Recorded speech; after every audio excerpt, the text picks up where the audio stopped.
waxaan aamusnaadaba haddaan hadal awoodaaye allahayow iftiin baa ii baxaye hayga odaynin iiddii jacaylkan allow uurka ku hayaaye wixii aan idhaahdaba allow adigu ii oofi allahayow isii gabadha waan ku indhakuushaaye iyadana ilaahow u sahal waa insaan gobaye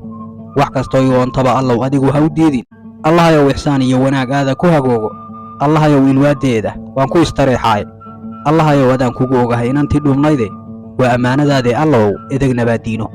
waa wada ammaarado waxaad ku ibtilowdaaye in kastoon afduubnaa xilliyo la iil bixin waaye 4 sano ka badan baan ku jiray ololaheedii waa mahad ilaahay hadday eegga ii timide dhaaxaan engegay oo wakhtigu aana ii dilay dib inaan u noolaado way ii ekoon tahaye isha gacaliyaabay naftii eegga leedahaye waa inaan arwaaxdii cidlada kala arooraaye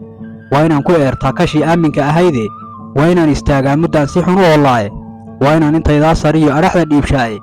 addimadana waa inaan faraacasha socodkiiye soo agjoogsigeeda ka weyn gebi adduunkiiye ahlan wa sahlan waa inaan idhaa ubax nugaaleede waa inaan albaabkii jannada aayar sii xuloe waa inaan inkaartii iyo dhibtii iyo ololka reebaaye intaa dabadeed waa ii ahaansaan isleeyahaye waa inaan ilaahay xusaa gu istaahile allabari tixdani weeye iyo aawilaad togane sii aqbaali maayee haddaan soo afjarayaaye